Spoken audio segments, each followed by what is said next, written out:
You're listening to Passages, a podcast about great quotes, life, and the wisdom of the Bible. And now your hosts, Drew Kaiser, Jason Pulliam, and Tim Layton. Oh, yeah. It's Passages time. We're back. We are back. We're back. Ready to rock. Hey. Keep taking these 2-week breaks. We're going to forget how to do our jobs here.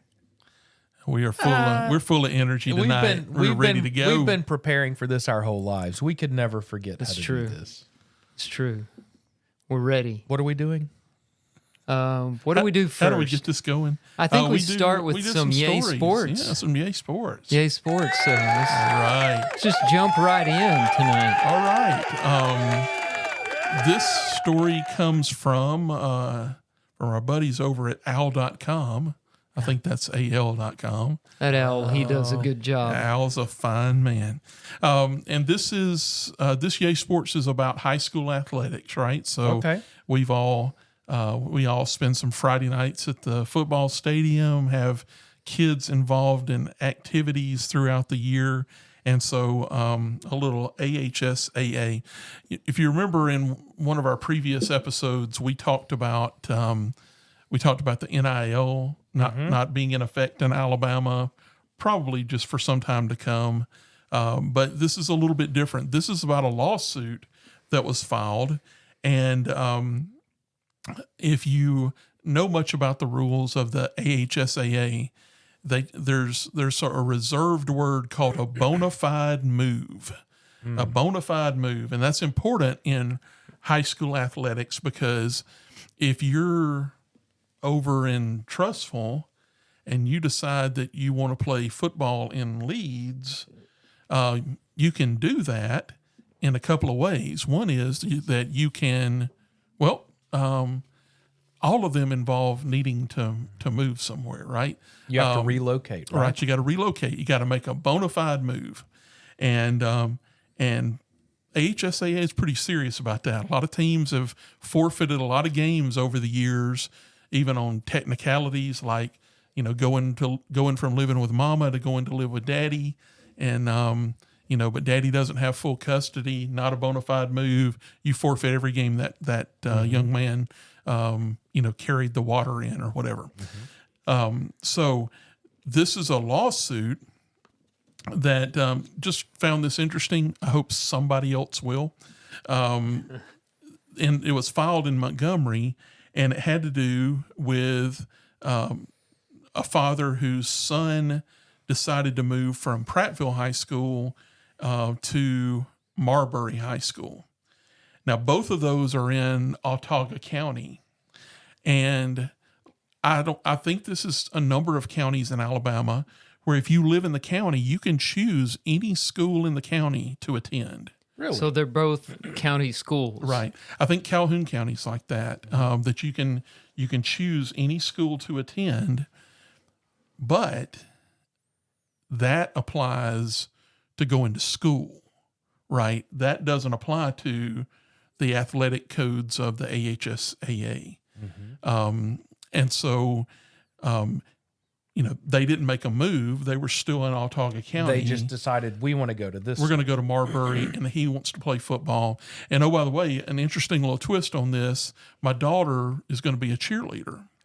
And so part of his lawsuit was she was allowed to be a cheerleader right away, and they even went to cheerleading competitions that she could participate in. So you can't tell me that my son can't play football. So It's a little different, though. Yeah. I mean, it is. come on. And that's what the judge said, too. Okay. And so Cheerleading is not a game. Yeah, and so the judge basically said... That was Drew Kaiser, folks. That's Drew right. Kaiser. I'll own it. Kaiser I at own it. arcoc.com.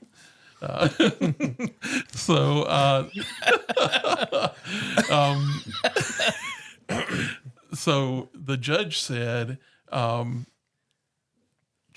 cheerleading is not recognized by the AHSAA as a competitive sport. Even though there are cheerleading competitions, they're not sanctioned by the AHSAA. They're not bound by the rules of the AHSAA. Which And that's It's probably not included in one of objectively the. true, right? Yeah. Are they I mean, called the it's- Title IX sports? Isn't that what it is? Yeah, so I think there's probably Title IX rules maybe Yeah. that apply. I'm not even sure that cheerleading counts as a Title IX Yeah, sport. I'm not sure that No, it does. I don't think so. I think because you got to have equal numbers of men's and women's sports, right? And so the ruling overall, I think one of the things the judge said was, we're not supposed to be in the business of interpreting the rules of the AHSAA. So I think, probably as long as they don't disagree with, if they did something that was against the law and that was in their laws, then I'm sure that a court could come into play. But their rules around eligibility, I think basically the judge said, you shouldn't be here asking me about this, right? These are decisions that are made within that organization. You want to play football, you play by the rules of the AHSAA, whether you like them or not. As I read this, it made me wonder, like the NIL story, how long these rules will hold up, right? The bona fide move rule is about the last line of defense before high school sports just go insane. Before high school sports start recruiting. Yeah. Or, adopting a 5-star athlete to play on their team. Oh, no. It's too close. It hurts, It's Tim. too close. It It's hurts, Tim. The battle of the bridge. It hurts, Tim. We took a bad beating the other night. It was a bad beating. And we love some people on the other side. Let's just say Love that. them to death. Yeah, but we liked right. owning the bridge. But, Yeah. yeah. I had to pay a tariff to come across the bridge this morning. I mean, you even live on the I Moody live side of there, Leeds. yeah, but That's true. I sleep in Moody, but I bleed Greenway. That's right. But if you think about that, and so I did want to get into this a little bit, right? Because we're not accusing our friends across the bridge of any shenanigans or anything. I'm right? stating fact. Because as long as you make a bona fide move, if they're so if they've got a great coach and nice facilities and a TV network and whatever they've got, right? And you decide, hey, I'm going to move from Thompson, I'm moving from Alabaster over to Moody. Your primary residence. Hey, Can needs you to That's right. immediately start playing As long as you make that bona fide as long move, as you make the move? right? Now, if you rent an apartment in Moody and still hang out down in Alabaster, they'll get you for that. They Yeah, will get because you. they look at the primary residence. Right. And AHSAA folks haven't been known to drive by houses, knock on doors, because if things like that happen, the teams that you play that have a great big new kid that they didn't have before will report you in a heartbeat, if they can figure that kind of stuff out. So for that reason, I feel confident that, everybody that, anybody has is probably vetted pretty well, because it's no playing. So let me tell you this story. I mentioned like the mother-father deal, right? So this has been several years ago, and I know about it because my sister and brother-in-law and their kids lived in Oxford. So Oxford had this really good team one year, undefeated. And there was a kid that was under the custody of his mom in somewhere here in around Birmingham. I want to say maybe Center Point, somewhere like that. Leaves staying with his mom and goes and lives with his dad, who prior to this lived in Oxford. And so he moved to Oxford and started going to Oxford High School, right? Sounds legit, doesn't it? I was living with mom, now I'm living with dad. What didn't change was like the custody arrangement, right? So he just left and he went and lived with dad at mom and dad's agreement. Yeah. Kid was third string cornerback and played on the punt team. Got in for snaps in 7 games. They forfeited every one of them.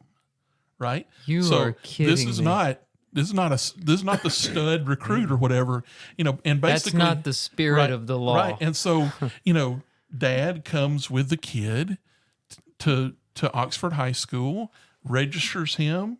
He lives with me. Mm-hmm.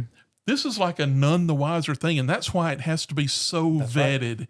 Hey, you're a new kid. We got to have the story here of what's going on, right? And really, because and as I recall, what happened is, I think they ended up playing the team and beating the team that he came from when he lived with his mom.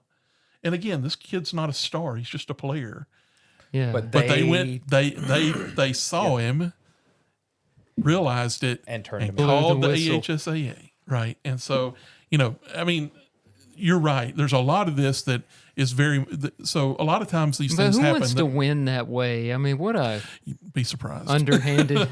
Well, no, I wouldn't be surprised. Right? If it meant Alabama football if it for a meant long time. that sweet bridge over I-20 was still green, it was green I'd again. probably do it. Yeah, we're gonna make the bridge green again. Yeah, and so just all of this has been Well, can I ask a question related? Private schools play by different rules, but in the same system, they compete against these public schools, but they don't have to draw from their school district. Isn't the rule for private schools that if you move into a private school, you're not eligible for a whole year? Here's what I know about that. And I remember this from John Bryan. I think generally speaking, what you're saying is true. But I think the reason that it's true is because hardly anybody is making a move from a public school to a private school while making a bona fide move. My understanding is that although it doesn't really make sense because kids in private schools come from all over the place, but there is a boundary that's drawn for Jefferson Christian Academy that I think it covers part of Irondale. I don't think it covers into Leeds, but it looks like a school district. And so, because I remember John Bryan telling me, kid would come with, I remember him telling me a story about a kid coming with his dad from Trustful, a kid he could have used, and saying, we want to come to JCA. He wants to play basketball for you. Fantastic. It's like, are y'all going to move? No, we're not going to move. Well, he's going to have to sit out a year. No, he can't sit out a year. And so. So if he had lived in that drawn out district, he would not have had to sit out a year? The problem is this is my recollection of this. Right. I think he has to move into that district. Now, you ask a good question, because if he lived in the district already, let me get back to you on that. That's an interesting one because, and goes to private school and he's in the district of that private school. That's an interesting one. I don't really remember what the rules on that. I think they still have to wait there were just so few of them, and so those kids would come from all over the place and almost without exception, they were going to sit out a year. That's what I've noticed. One of the ones that hurt so much was, John Bryan, we all watched some of those teams and had a lot of fun doing it. Mm-hmm. And the team that he had the year that JT had to sit out. So JT was their first legit center. He went and played college ball and got a lot better even after college, but he had to sit out his junior year, and they had probably the best group. And if he had been added to that group, they would have been hard to deal with. And it was one of those, he practiced with them every day, but on, Tuesdays and Fridays, he had to, he's sitting in the stands, And so that's tough. But I think that it's going to be really interesting to see how many challenges like this continue to happen. I think the first thing to fall will be the NIL rule that we talked about the other day. Listen, there will not be a continuation. Somebody will sue and say, why can Billy Bob just across the Alabama line, who's a 5-star defensive end, get paid $1 million by some organization, and that kid we're talking about in Thompson, if he really wanted to push it, can't be compensated? You're affecting my ability to earn, right? And so that's probably lawsuit eligible. When that happens, the bigger schools in Alabama, it'll start getting, flaky and nasty. Yeah. That money only comes down so far. So, kids at our schools may get some money. It's possible that, it may be that quarterback clubs turn into collectives like colleges have, right? Well, I mean, there's got to be a limit to the money. There absolutely is. We send our kids to school with paper towels and toilet paper and soap because the schools can't afford to buy that. But then the booster clubs are raising money all the time for the trips and the uniforms and whatever else. But it's always interesting to see how badly some people want to win, right? And it's like, you really want to win? Well, we'll give you this special treat, but we need $500. Are you with? And there's a group of people, some number of people. I don't know that there are anything to win. I don't think there are any in this room necessarily that want to drop bucks on that. But there are some people that would create some bucket of money. Right now, maybe that money there's a bucket of $5,000, right? And there's only so much you can do with that. But maybe down the street, all of a sudden they've collected $50,000. All right, guys, do we want to keep up? That's the kind of thing that's going to make it. But that's what's happening in college sports right now. Right. Everybody's trying to keep up with each other. Yeah. And things just get if only I was an athlete worse. in these days. But not to, man, absolutely. I could throw a football, I could throw it a mile. Over that mountain. If Coach had only put me in back in 87, we'd won that state championship. But, I think one of the things that's probably happening in college now, listen, your point's right. There's only so much money. And so I think in college now, a lot of the things that were going straight to the school and they were building new buildings and, right now the University of Alabama looks completely different than it did 20 years ago. Completely different, like a different world.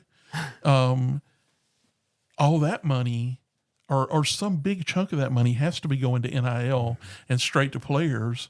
So in 20 years, it may look a lot like it looks right now, except older. So there's got to be a ceiling, although there doesn't seem to be on the U.S. government. So maybe they just print money at these universities as well. Get me a printing press. All right, I'm done. All right, let's. There's a bit of a segue into what I'm talking about. I want to talk a little about faith and country, since we're approaching the election. And I've just been thinking about this last couple days, and it's been on my mind, the importance of faith and how it upholds, we say a democracy. We're technically a republic, not a straight-up democracy. Representative republic. Yes, we won't get into the weeds on that tonight. Maybe some other time, but probably. I want to start with next week. The Electoral College. Yes, we might ought to do one on the Electoral College, really. But I wanted to start with this quote from Alexis de Tocqueville.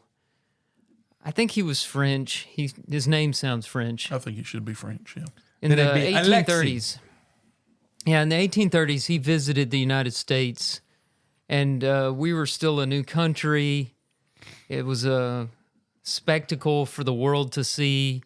A lot of people didn't think we'd make it that far. They were amazed at how we were doing government.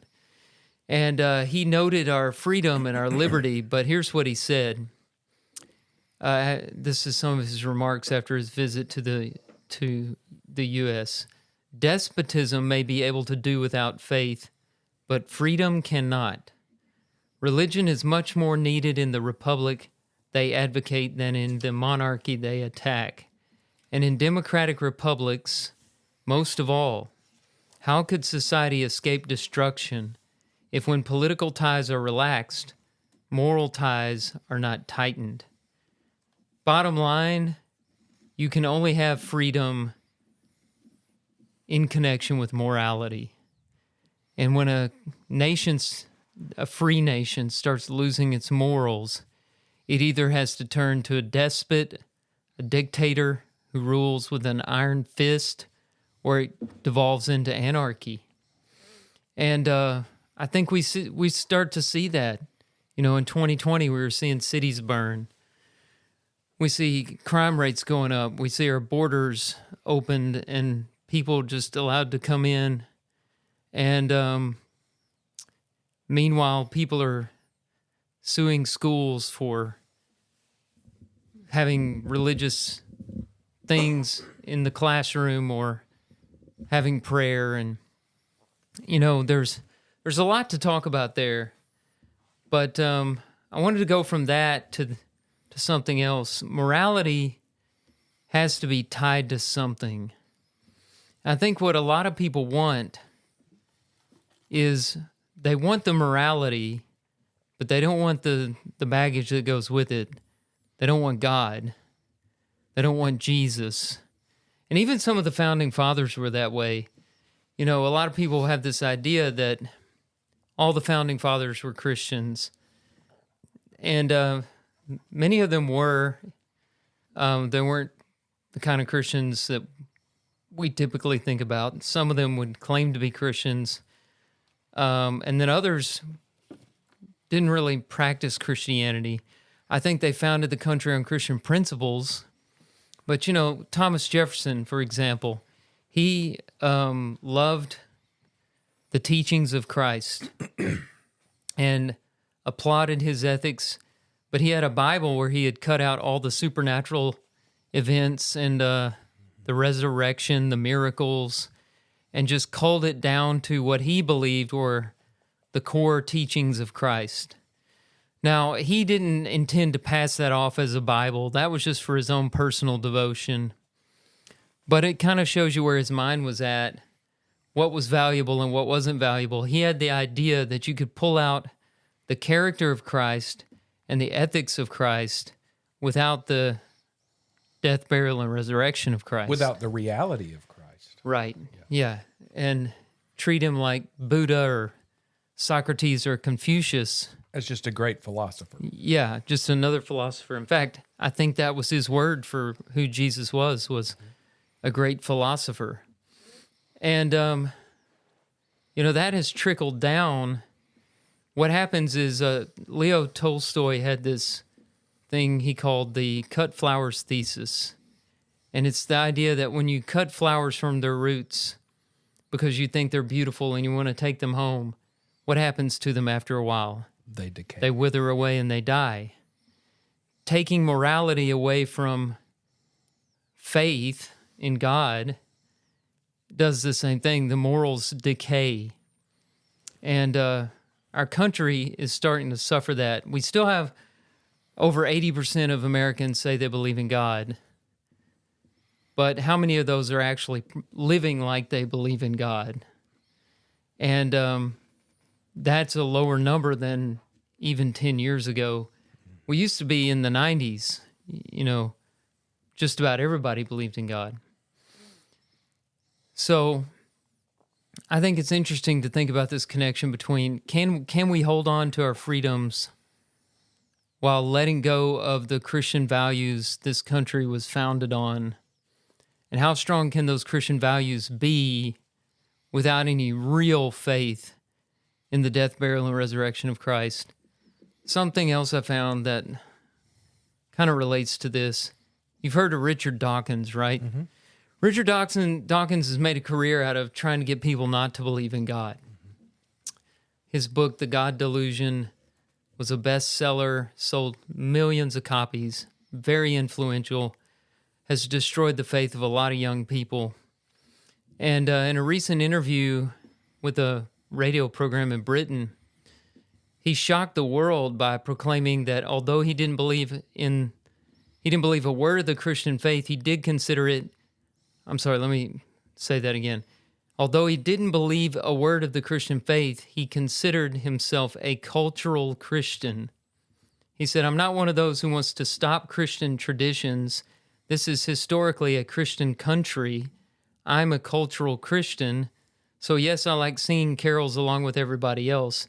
I'm not one of those who wants to purge our society of our Christian history." That's insane. I read that and I thought, what? And I thought about Tolstoy's cut flowers thesis. Yep. You can't have it. You can't have the traditions. You can't have the rituals. You can't have the ethics. You can't have the lifestyle, the culture, as he calls it, without the belief. Well, you can't define truth without God. From a moral standpoint, you cannot define good and evil. Yeah, what makes things good or God. evil? And as we move away from that, that's where, I mean, one of the biggest debates in the political cycle right now is, do women have a right to terminate their pregnancies? I mean, and there are people angry on both sides of that debate. And that debate it's just so dishonest the way they present the but that is pro-choice taking movement. morals away from God. Because a true believer in God, someone who believes in a true right and a true wrong, a true good and a true evil, there's no way you can support that. All right. And you know, one of the I had written that down. I wanted to talk about abortion for a minute because, you know, when you're talking about morality, you know, leaving our political system or separating, and one of the things that is become, you guys tell me if you disagree with this, but in this election cycle, I believe if it's almost like the Republican Party has said, man, if we could dump that abortion thing and they're running away from it. Take no stand they're on embarrassed it. about say it. we're for it. Say we're sort of okay with it. Just say something, because that's the thing we're getting hammered on. And the last thing in the world we want to do is lose based on standing for something here. Right. And so, you know, in previous elections, you know, that would have been like a dividing line in to some degree, maybe between the parties. But it seems like in one cycle that whole thing has slid so much that it seems like it's devolved into we're not losing we're not losing the election based on abortion. Right. And so it's like, can we run away from the issue? It's not a hill they want to die on. Can we just say, hey, we just send it back to the states? We're not responsible for anything. That's the answer that Trump now. gives. And it's hey, like, I sent it back to the states. All the lawyers and all the experts and judicial experts, that's what they say we should do. I sent it back to the states. Nobody ever says anything about the sanctity of human life. Yeah. They will not say those words. No. And I'm so tired of hearing people say, let's keep the politicians out of these decisions that should be between a woman and her doctor. That's crazy. I mean, a woman should have reproductive rights. That means a right to kill their babies. Right. I mean, what happens, what a woman does to her own body, that's not her body. Right. We're talking about another body living in her body. Yes. And everybody knows this. Right. They're using this language. And then things happen like, right, we've all been through all of this, right? But, and then something happens like, a dude kills his wife and unborn child and they charge him with two counts of murder. Yeah. How are we doing that? How's that happening? Anybody see what's happening here? Does anybody see the incongruity? It's maddening. But that's morality outside of God. Right. That's man defining. That's how it gets. Man defining what's right and what's wrong. Because there's nothing above us. We've cut the flowers off. Right. And they're dying. And our freedom works only when we restrain ourselves because we believe we answer to a higher power. That's what de Tocqueville was saying. He was looking at it and he was coming from a monarchy and he was thinking, I don't know if these Americans can pull this off because they're running the show and the only one above them is God. And once you separate from that... Are they really going to believe in God forever? Right. Are they really going to do it? And well, the answer is no. Right now, we're not. You know, a lot of times, even half of the 80% that say they do, when it comes down to these type of issues, they don't stand with God. Yeah. I mean, you can't say 80% in America believe in God, and then what's the percentage of people that believe abortion is okay? Those two numbers, more than 50%. yeah, those two numbers don't make sense, right? Because if you truly believe in God and you believe He is the creator, the sustainer, the individual that defines what is right and what is wrong, what is evil and what is good, you cannot fall on the side of terminating a life. You just can't. Because and say you're a godly person. I heard a preacher say recently that, you know, people, he was talking about a different issue, but I think it applies to abortion. People are against it until it affects them personally. And then all of a sudden they change their position. Yep. That means they don't have any rooted faith in God.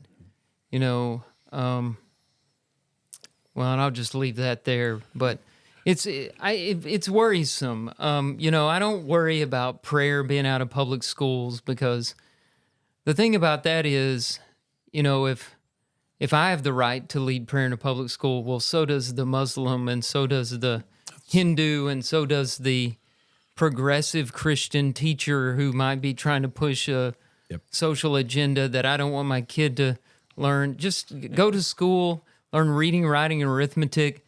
I'll teach my child spiritual stuff at home, and he'll get it at church. And I'll teach my child how to pray, and that'll take prayer to school. He can pray when he goes to school or anywhere else he is, right? And I've always had that feeling. It's like, listen, let's don't bang our shoe on the table about prayer in school, because I mean it's like that's not the place where they need to learn about prayer. I mean, that may be the place they need to teach somebody else about prayer, but I don't want the school teaching my kids about it. No, I mean that's my responsibility. That's right. And I don't have to have permission from any legal authority to pray. I can pray anytime I want. I don't have to have government permission to do that yet. You know, we hear about separation of church and state. I heard this comment made, and I thought it was very interesting. Someone said, we interpret that to mean the church needs to stay out of schools. But it was originally, the First Amendment was about keeping the government out of churches. We've got it backwards. We take the First Amendment to protect the schools from church, when really it's supposed to be protecting the churches from the government. And there's a reason to do that, and that is the churches are the lifeblood of the Democratic Republic, the lifeblood of freedom. Once people lose their values, now Kamala Harris's values have not changed. She has said that. But once people lose their values, freedom's gone. It turns to anarchy or it turns dictatorship. And I'm not There's sure. There's only two ways it can go. I'm not sure that that we don't just need to get past this election cycle, and maybe, I don't know, maybe the future will improve. But I was listening to something this evening, and this was a political commentator. They had just gotten through with an interview or whatever, and they were saying this election, I wrote this down, and I'm not sure that he said it exactly this way. The rest of this election will be about, I might be bad, but he or she is worse. Right. And that is a terrible indictment on where we are right now. What a decision to make the best bad choice. Right. What a decision. Right. And when you have to pick the lesser of two evils. Right. Where is the goodness? Right. You know, and you know, I'm afraid a lot of it's slipping away. Yeah. Well, that was depressing. That was terrible. Well, Jason, let me bring us down a notch further. Oh, no. It's excellent. It's interesting how our two stories will be coming back with gloom, Can despair, I tell our and listeners? agony. I tell our listeners that we have an exciting new segment. Oh, we're going to spice things gonna up. Follow That will the lift opening spirits. Yes, it will lift your spirits. So Which we desperately push through. need. Push through. All right, so this is an article that I found. It came out of Great Britain, and this was from October 15th. So this is from yesterday. All right. Pastor arrested after commenting on Islam and saying sex is binary. A Christian pastor was arrested after he made comments about Islam and the binary nature of sex while street preaching outside Bristol University. In response to a question from a Muslim member of the public, this guy said he believed there were differences between the moral standards of God of Islam and the Christian God. During his preaching, he also expressed the belief that God made humans male and female and that this truth should not be denied. The Alliance Defending Freedom, who is supporting this preacher, said he was arrested and detained for 13 hours by the Avon and Somerset police in March. The organization said that he was pushed off his short stepladder, had a sign snatched from his hands before being arrested by the attending officers. So is this a street preacher? I guess so. 4 of his signs were handed to staff at Bristol University, who disposed of them under the instruction of the officers. What's scary to me is that the reason it wasn't that he was actively speaking or breaking a rule, or the problem was that he was preaching that there are male and female, and that's it. And he was preaching that the God of the Bible and what is taught in the Muslim faith as God are different, a little bit different in how they handle He used things. the term morals, right? Yeah, morals. The moral nature, I think, is what he used. But guys, if this is happening in Great Britain, who's probably our greatest ally, I've always thought a fairly religious society. Maybe I'm wrong on that. Not historically, yes, but not anymore. If this is happening in our closest allies across the pond from us, how long is it going to be before we have people here being arrested for saying a man is a man and a woman is a woman? God made man, God made women. He said it's not good that man should be alone, and he made a woman, and he put them together. And he defined marriage by that. He defined sexes by that. And now this guy is it's being biologically provable too. Yeah. It's true. But this guy's arrested for that belief and professing that belief. That's And the Muslim thing. That's a little scary. Those are two verifiable truths. You talked about the gender. Yeah. Let me ask you this. Have you guys ever seen a Muslim hospital? Have you ever seen a Muslim charitable organization? Have you ever seen a Muslim disaster relief team? Now, they may be out there. I've never and seen I know one the here. Quran tells Muslims to take care of the poor and needy. I know I've seen those passages, but practically, and look, we live in the South. There's not a whole lot of mosques around here. But on TV, like watching North Carolina, I see Samaritan's Purse down there. And I know that's where the Grahams, close to where they live and everything. Still, they would have been anywhere. Churches of Christ Disaster Relief is there, and a lot of other Christian organizations. But I haven't seen a big Muslim organization doing these kinds of things. So is there a difference? For that matter, I haven't seen a Hindu or a Buddhist or Sikh or any other religion out there. The Christians, and there's some Jewish organizations, but that's the two groups that are trying to help people and serve. Yeah, I just see it as a scary place to get, and we're already seeing this here, where if you stand up for a certain belief that common popular culture does not like, they'll cancel you. They'll drag you through the mud. I mean, there's a lot of this that's going on, and they'll but and they're some of this arresting this person. They'll term things hate speech as well. Yeah, They're doing that in yeah. Canada as well. Yeah, And so I mean, I think that hate speech and things like disturbing the peace and things like that I'm not sure that it's that far away or that impossible that it could happen, today or tomorrow. Because, who gets to determine what's hate speech? That's the problem. That's why we have the First Amendment. Right. And look, I abhor people who show hatred towards others for the color of their skin or where they come from or whatever it is. We shouldn't hate people, but I can't control people's words. No. And people have a right, we as individuals have a right to believe what we believe. We have a right to be wrong. Yeah. We do. And for any government to start taking away that right is a little bit scary.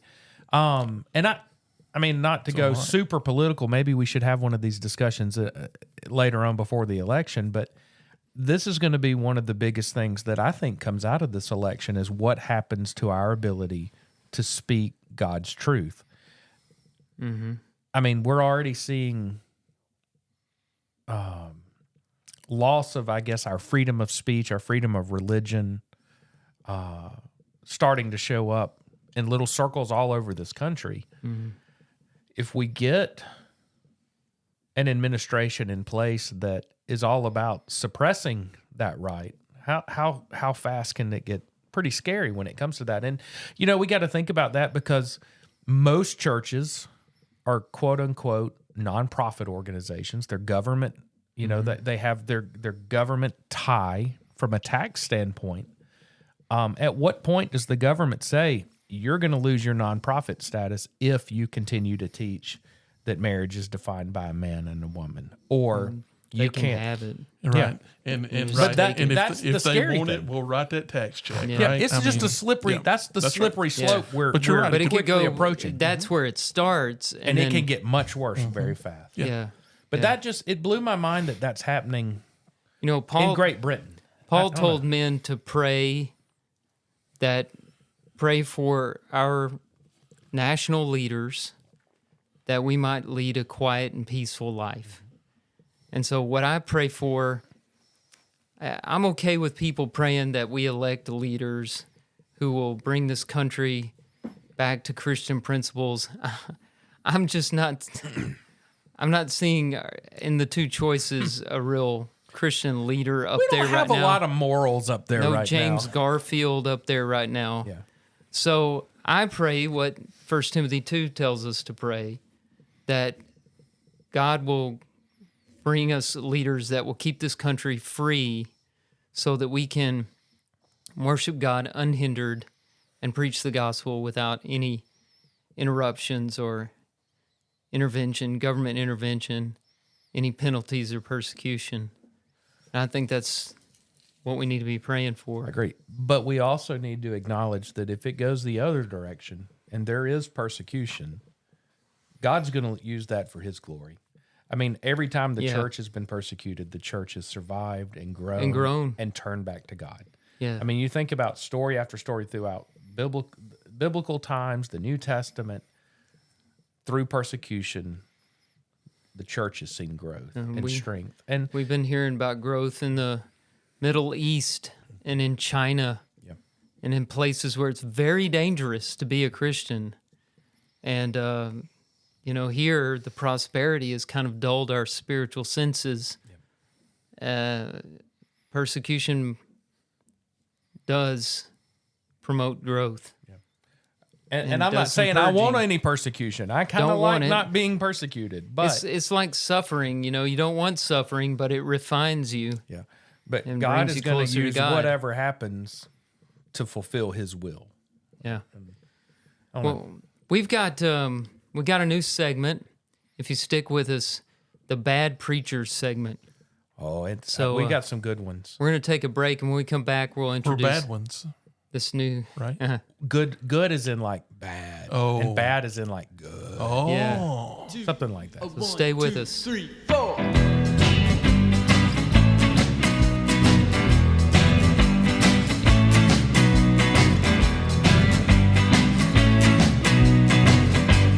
All right, we're back with our new segment. We're changing the format up a little bit, at least for a while. If this works out good, this may be a permanent fixture in the Passages podcast. The Bad Preachers segment. Bad Preachers. Put your hand on that television set. And you wouldn't go about establishing your own kingdom in the video room. Isn't that something called a moshoko mazata? Could it be Satan? Yes. So we need to work on the like the bumper intro music a little bit. Tim's but dancing was provocative, though. yeah, I don't know that I do like the dancing. Choreographing. I'm sorry, choreographing. Yeah. So one of our favorite things as we've been friends over the years is finding clips of, I guess, preacher bloopers, preachers that are a little out of control. Drew, I'm sure you've made a few, but I can't call to mind any here in recent years. But we've all seen some of these. We're going to start with one of my favorites. I have a feeling you've wanted to do this at some point during your sermon giving in your preaching there have been career. some temptations. Well, this is Larry Smith, and Larry Smith looks a little bit old school. If you can find his video, Larry Smith yells at a talker. It is worth watching just his mannerisms because they make you don't get the full effect with the audio. the mannerisms are This is a good spectacular. one. So I'm going to go ahead and hit play. This is a little bit of a long clip, but it's worth it. Should I pause it at times for us to make commentary about? We'll let you know. Okay, here we go. We're going.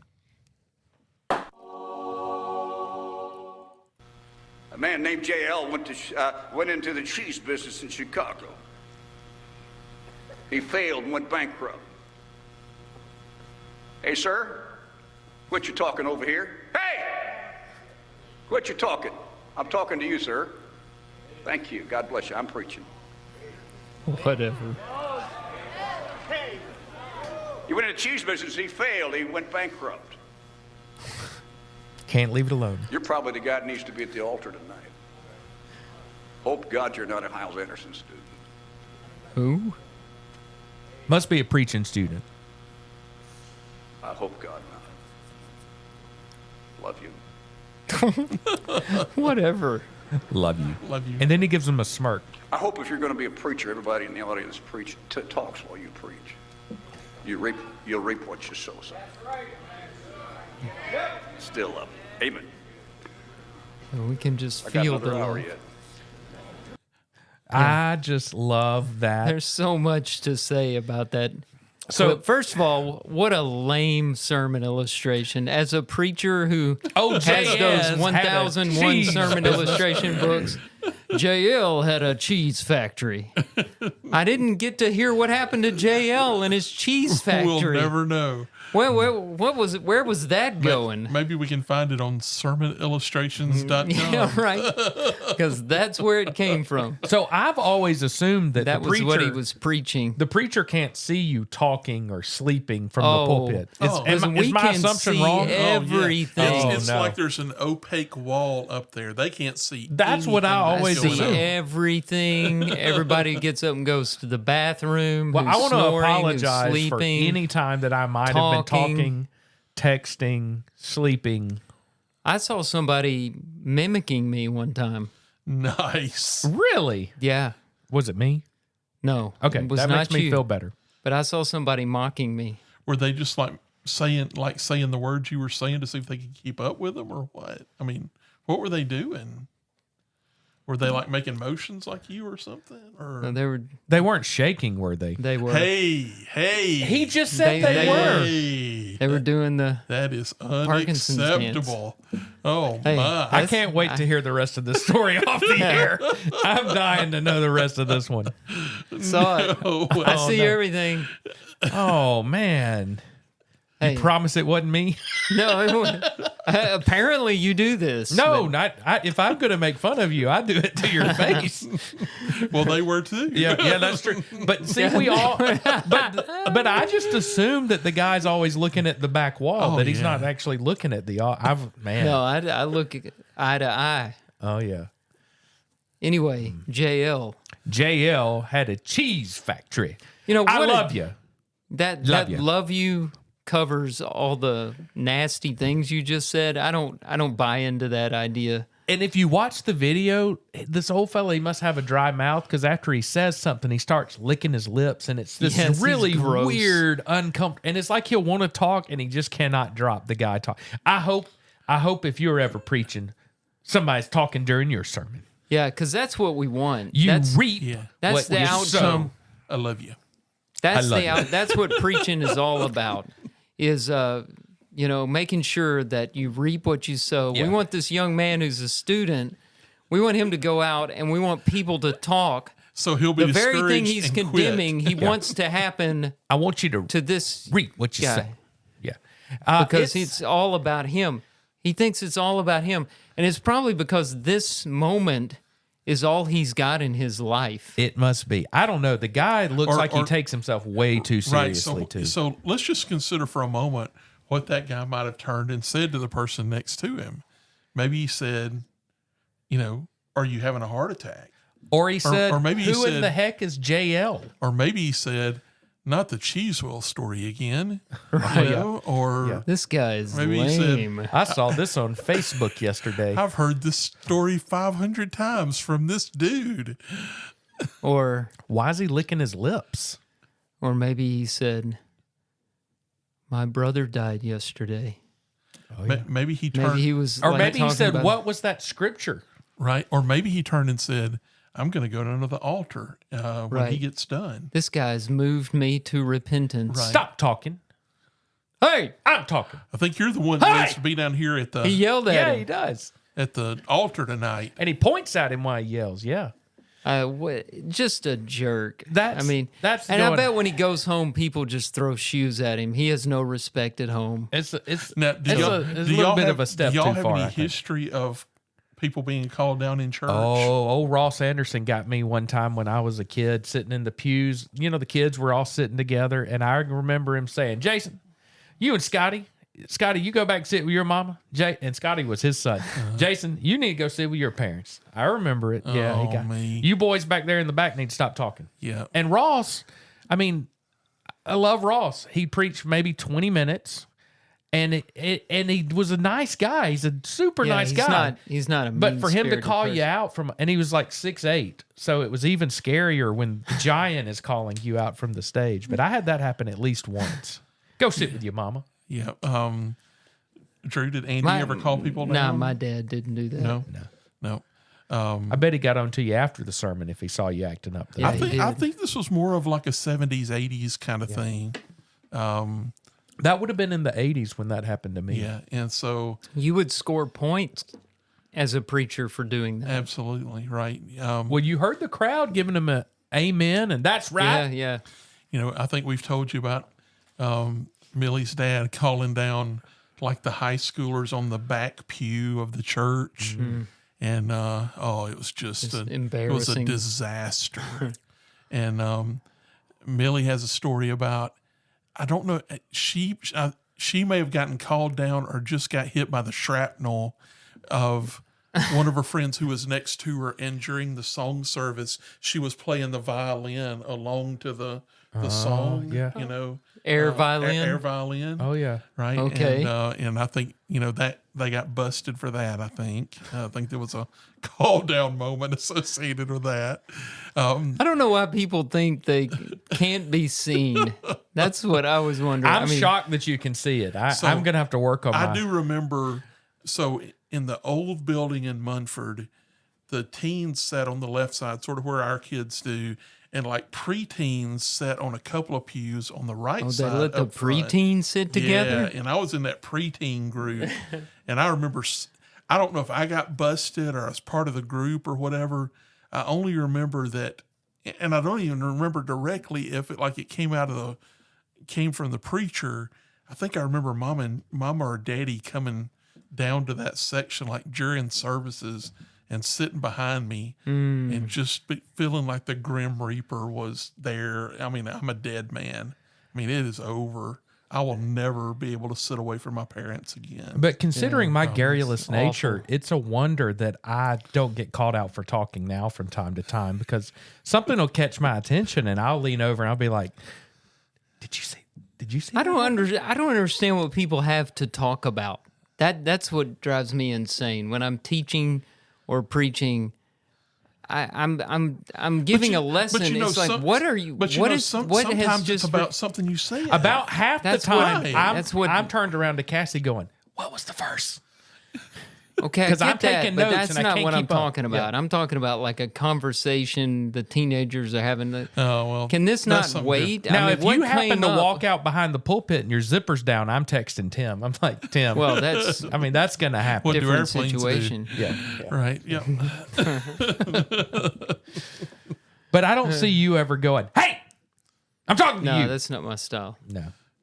Oh, but I've been asked to do It'd it. be more like resenting them for the rest of the week. It's been suggested that I do something like that. Really? But I will say, if you do it, let's just go ahead and go on record. If you do it, Jason and I will be the guys in the background that are going, mm-hmm. Amen. Amen. Amen. Yeah. Oh, I know I'll Preach. I'll have a lot of Preach, preacher. support. We'll lose a family or two, but Yeah.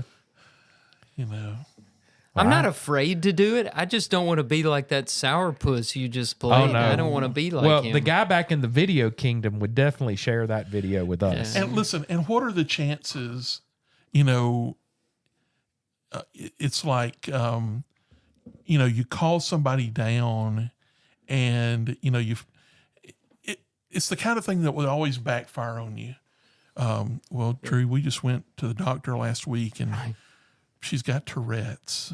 She can't control, you know, when she makes sounds. And but thanks for calling her down. Yeah. You know, good job. You can just Mentally never disabled. win. You know, she can't help it, but appreciate your love for me. She was just saying to me how much she loved you and how moving your messages. Well, are. after I yelled at her, I said, "Love you." Mm-hmm. Love you. That's what this guy does. Love you. Love you. Love you. God bless you. No, you don't. He was taking the Lord's name in vain also. Mm-hmm. Was he saying, by God? What was he saying? I'd have to pull it back up. Play a little part of that again. Let me get it pulled back up here if I can find Hot it. that up for us, brother. Because I was thinking, are you supposed to say that? It's when he talks about him being a student. I hope you're not this student. But God needs to be at the altar tonight. Hope God you're not a Hiles Anderson student. I hope See, to hope God to you're God? not a... Yeah. Is that appropriate? I don't think it is. I don't...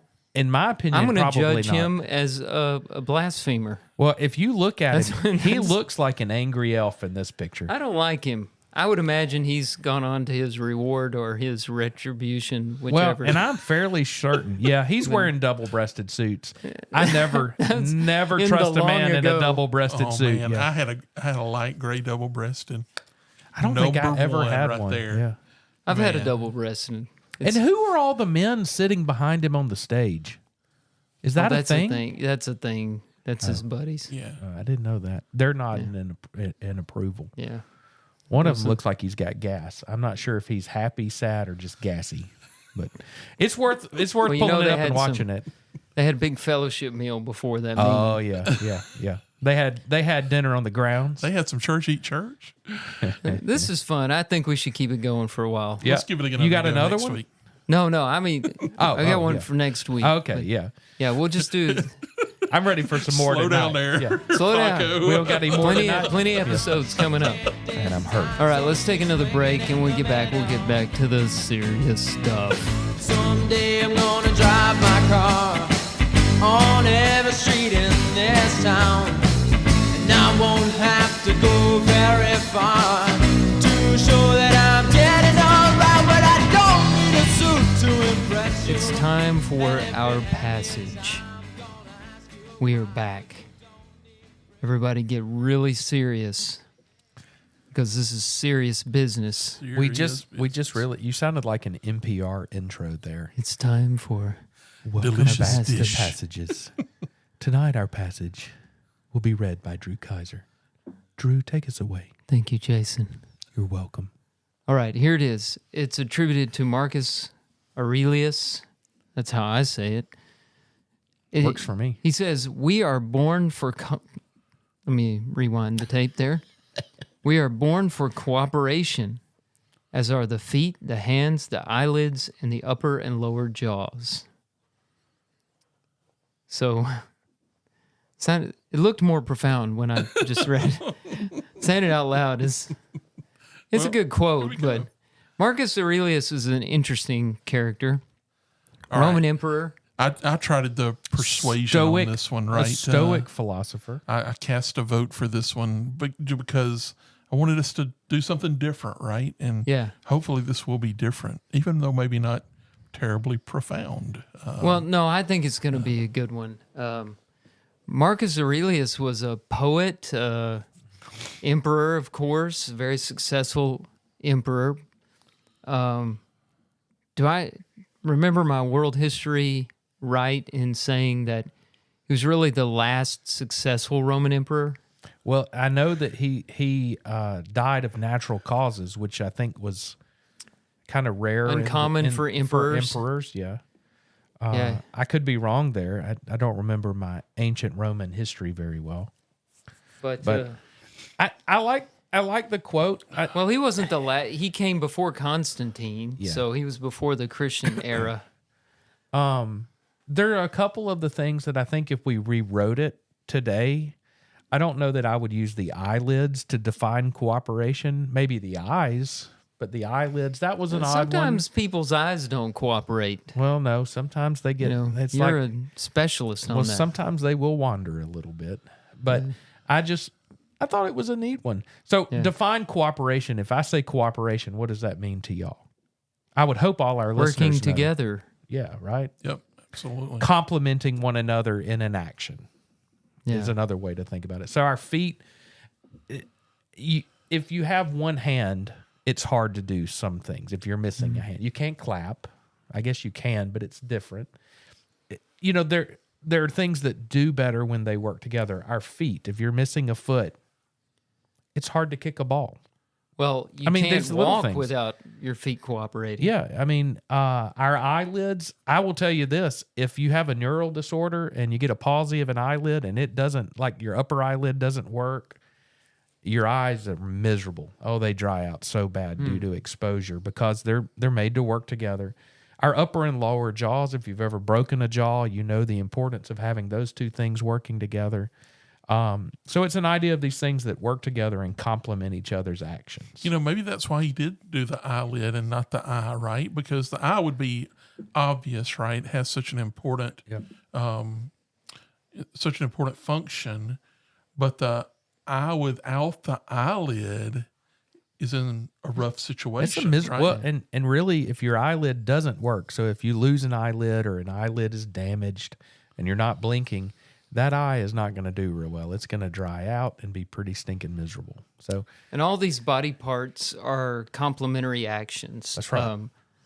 Which is important to remember when we talk about cooperation because we have different functions that should complement one another. We don't all need to be the same worker drone bees.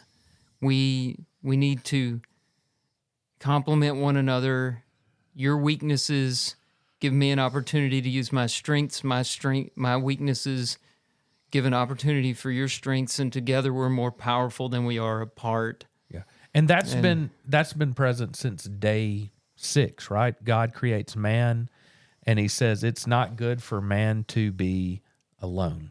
Right. And He gives him a partner. He gives him somebody that complements his existence so that they can work together. They can grow together. They can be stronger together. They can be effective in what they're doing. So even God said it's not good for man to be alone. And so it's important for there to be cooperation. And that's why He created woman. I think about the passage in Ecclesiastes that talks about 2 are better than 1. A cord of 3 strands is not easily broken. Another example of individuals complementing, finding strength in cooperation. I think it's interesting in Mark when Christ sends the apostles out on the limited commission, He sends them out in pairs. I think He did that very importantly for a very important reason, and that's because Satan likes it when we're isolated. He tempts Jesus when Jesus is isolated. I think there's a lot of importance in cooperation, and I think it goes to the relational part of Christianity. When I read this, I thought about 1 Corinthians 12, talking about the church, basically just like this this quote being likened to the body and the members to different parts of the body. I think Drew said this earlier, right? That we don't all have to have the same role. Maybe we don't all have to have a lead role. And, even in different situations in the work of the church, maybe we're different body parts at different times, right? I mean, sometimes we may be the little toe, and sometimes we may be the eyes, and sometimes we may be the hands. It's just that I think that the way that the church works together, we've all been involved in things where we're able to mobilize a great number of the church, and it just feels so great when we're all working together, toward a common goal. We'll have some event, or we'll have an effort, or we'll go out and support a work of some sort. And when we're all working together, that cooperation has a special effect on the members. It's bigger than just, it's bigger than what an individual member can do, but the spirit of cooperation is a real thing. I mean, it invigorates us and strengthens us to be able to accomplish things together. Like most of these principles show, smartphones have changed the way we cooperate. We bring this up a lot, but the world has just changed so much in our lifetimes. People cooperate differently. I'm not sure it's a bad thing. Probably a net positive. I know that I can access a lot more people than I used to be able to because of the smartphone. But at the same time, have we not also isolated ourselves because of that? It can have an isolating effect. So, like you said, I think it's overall a net positive, but it depends on who you are. It's just like before the smartphone, it's just a tool. If you wanted to withdraw and isolate, you could do it. And the same is true. You could entertain yourself and order what you need and never leave the house if you want to, but it's bad for you. It's not what you were built for. I like the word that Aurelius, however you say his name, I like the word he uses. He uses built. You, Jason, use the word created. We're wired for this. And, some people are introverted, and that's okay, but being an introvert doesn't mean you don't need people. It just means crowds wear you out. It just means you recharge in isolation. Yeah. Yeah. And look, we've talked about the need for solitude and isolation as well. It's a balance. Yeah, it is. You need cooperation, you need isolation. And cooperation is not just about being in crowds. We need to work together, not against one another. Do away with rivalries and competitiveness, especially in the church. Yeah. There's a huge difference between cooperation and competition. That's a really good point. Both involve multiple people.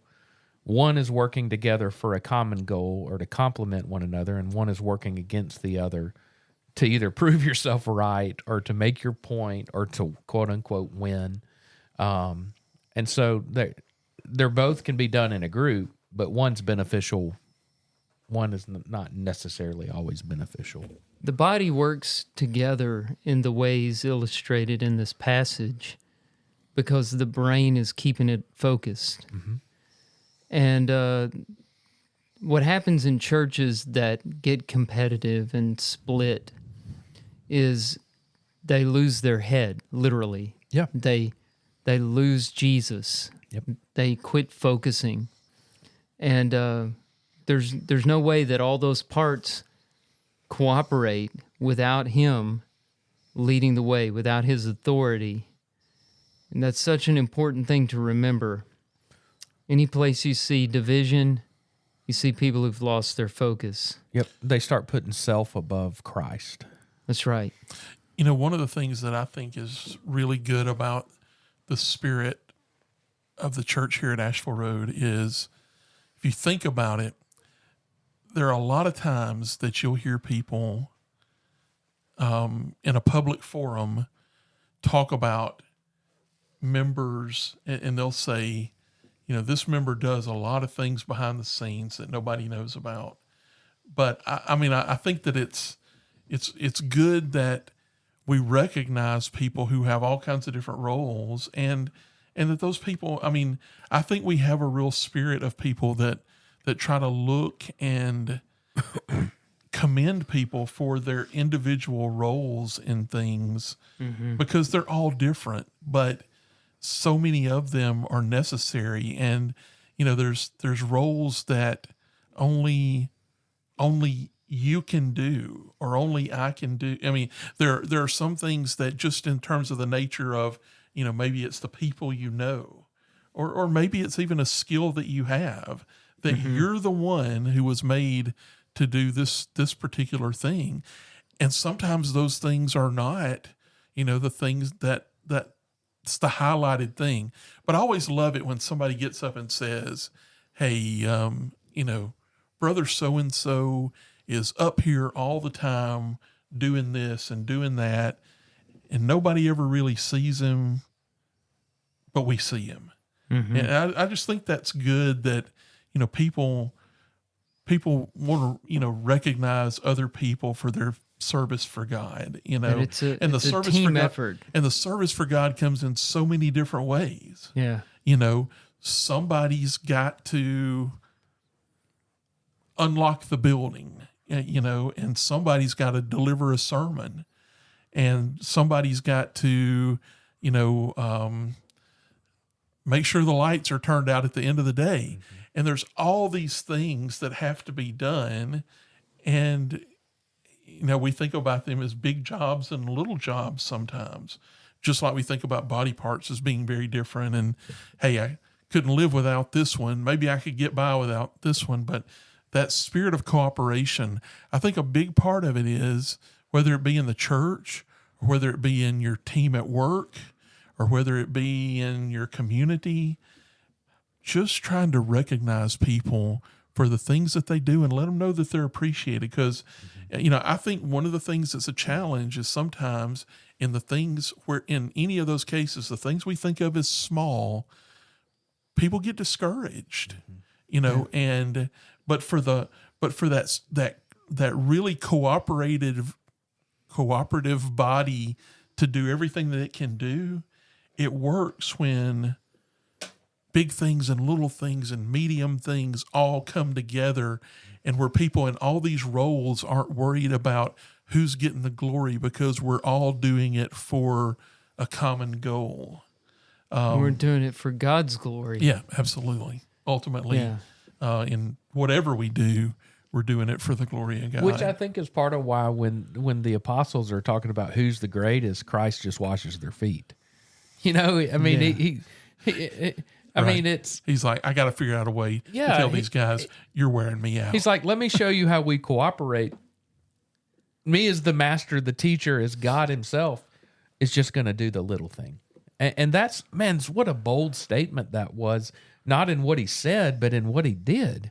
Because it showed that none of us are above or below doing certain things. Yeah. I don't know. We all have these different roles to play. I think it's interesting sometimes sometimes you really figure out that somebody who's in the background and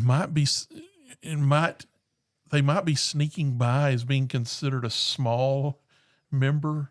Maybe they're the eyelid, and you figure out, that's really my hands and feet, right? They get sick, or they go on vacation or leave, and you realize too late. Hey, they were the biggest cog in this whole operation. Why isn't this getting done? They were doing all this stuff quietly, or they were encouraging everyone.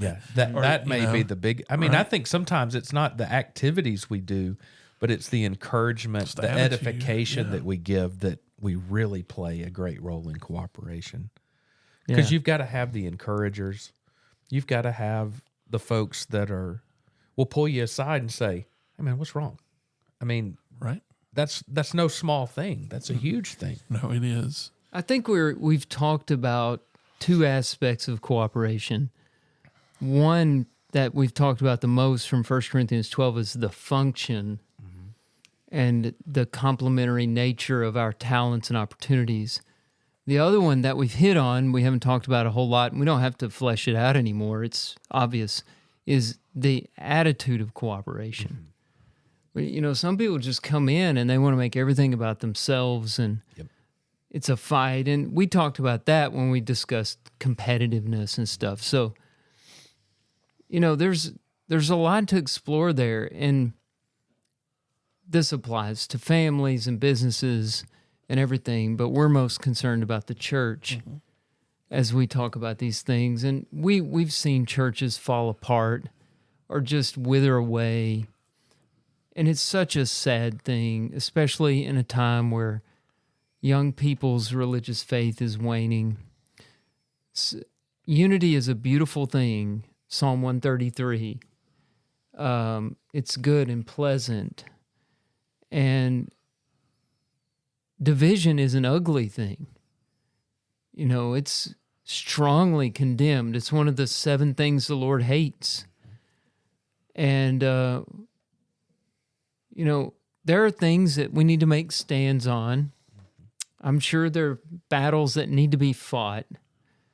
But even that can be done in a spirit of cooperation. That's exactly. There's no need for nastiness and rivalry and a divisive spirit. Well, and if we're not willing and capable of cooperating with our brothers and sisters in Christ here on earth, we may not get the chance to cooperate and be in communion with our brothers and sisters on the other side of eternity.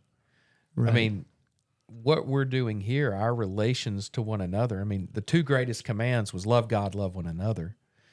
Part of love one another is cooperation. Mm-hmm. It's such an important thing. And if we can't love one another here, man, we limit ourselves for the future. And, you know, I don't know the recipe for dealing, you know, for addressing divisive, difficult people, right? But, you know, without becoming too cliche, you know, sometimes it's like you can go back to that little statement that says hurt people hurt people. Yeah. And you know, I think that's, not to beat a dead horse, but I think if you go back to the encouragers and the people who search people out and try to find that person that's falling through the cracks and really does that work, that is such a vital work for the church. And I think that a lot of times when you get to this divisiveness, you know, I don't know that it's always the answer. Sometimes people are just difficult. But sometimes people are difficult because maybe they don't feel any value. They don't feel that people care about them. They don't feel a part. These people who reach out and find justified, people, though? No, I mean, some people it's not justified. Absolutely sometimes not. it might be. You know, sometimes I think people can get mistreated, but a lot of times their attitude is sinful. Yeah. Their pity party is sinful. No doubt. I do think that, you know, us doing, hey, we can't solve those problems, right? But I do think that people who have that attitude of trying to look for people, by the way, not a strong point for me. I mean, it's not. I mean, it's something that, you know, it's an area of growth for me. Mm-hmm. But I watch people who do it and am amazed by it and appreciate it. That, you know, that they just, it's like, I see what you're doing and that's awesome, you know? And, but yeah, I mean, this is not an answer to just creating nirvana, you know, among our brethren. Yeah. There's always going to be conflict. Yeah, there is. But I was going to read, you said, what's the recipe for dealing with divisive people? And I didn't know you were going to go in that positive direction. So I thought of Titus chapter 3, verse 10, Paul's recipe to Timothy. As for a person who stirs up division, after warning him once and then twice, have nothing more to do with him. Knowing that such a person is warped and sinful, he is self-condemned. Yeah. Paul had very little patience with divisive people. Now, he's not talking about discouraged But I people. do think he is patient there, because he says This is, if give him a you've couple warned him- chances. yeah, and that goes back to the whole idea of church discipline in Matthew. So But, you know, there's he a was- difference he was- between being not being patient with somebody, but also not facilitating and allowing that behavior to continue. Yeah.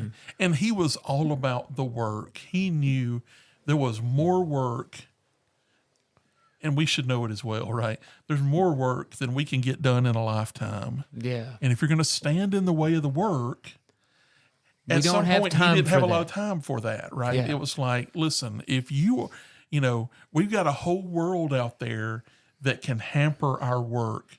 We don't need that from within, right? And I think that was the attitude. Really, where I was coming from is I still think there's a point of how does somebody get to the point of being difficult and divisive? I feel like it's a journey they go on sometimes. Yeah. That gets them to that point. I think it goes back to some type of disconnection in their mental health. And those warnings, I mean, it should goes back include to their those childhood. discussions. Yeah. Yeah. Paul says warn. Well, what does that mean? That means, hey, he said self-condemned. Hey, you're hurting yourself here. What can I do to help you? I see you're very unhappy. Yeah. This is bad for you and bad for the church. Yeah. That's a warning. And I'm sure his warnings were to be done we're talking about Paul here. It was done in a spirit of love. I mean, he had done the spirit of aggression and I mean, the guy was hunting down Christians at an early stage in his life, throwing them in prison. He knew that side of it. I have a feeling Paul was very loving in his approach. I don't think he babied people, but I do think he was very loving. I mean, that's loving advice to give to a young preacher. Yeah. Well, Right, because he's saying, don't let this undermine your work, right? Right. I'll throw in one other thought here about just sort of that whole idea and trying to wrap it back around to this idea of a body working together and the cooperative parts. I'm not saying that it never happens, but it's hard to be divisive if you're active. Those two things, it's happened before, right? You can have somebody who's doing stuff and they're still sort of difficult, right? But I'd say that's an outlier. And, one of the things about a body working together is the body's supposed to work together, right? And one of the functions of a cooperative body is not supposed to be making a bunch of noise or making it difficult on the rest of the body. And, I think that having, trying to get everybody involved in the work in some way is a really important part of trying to help with divisiveness. You have a role, you have a responsibility, and sometimes it's hard to get people to do that. Your own work, exactly. I mean, you're the one you're taking aim at. Nobody wants to criticize themselves. Right, that's right. It's really hard if you're actively involved in something to say, well, those folks up there are doing, so and so, and are doing something wrong. And it really becomes, if you're involved in it, it turns from criticism to identifying a problem and looking for a solution. That's right. Yeah. Well, and it's the focus is working towards unity. Is what I'm doing, is it cooperation works towards unity. Yeah. It always works towards unity, and that unity in the church is under Christ. Anything that takes away from that unity is not cooperation. Right. Well, let's cooperate in bringing this podcast to a conclusion. I I've enjoyed my time here with you guys. Oh, it felt great to get All back good together things tonight. must come to an end. This has been a good thing. This is episode how many? 43. Ooh, we are 43, I heading think. toward 50. Oh, man, yeah. I think that's a celebration. 50's party. We might pull out some couch mix for 50. You Kind know, of left that by the But I wayside. did have a thought about that ice cream again tonight about 7:30. I thought, what if we said amen and I went and tried to find that ice cream? I forgot what it was called though. chocolate cheesecake or something. Yeah. Maybe Yeah, I just gotta need to remember go the find, name of it. find a bucket of ice cream and bring it, whatever it is. So maybe That next time. sounds good. As long as we didn't all get brain freeze at the same time. That's true. Yeah, All of us locking up that doesn't make for good radio. or podcast. That's right. Hey, we need your help. Spread the word. Tell your friends. If you haven't done so already, leave us a rating or a review on your favorite podcast platform. Most of all, just keep listening. John's going to take us out. Follow us on Instagram at passages_podcast. And join us next time on Passages.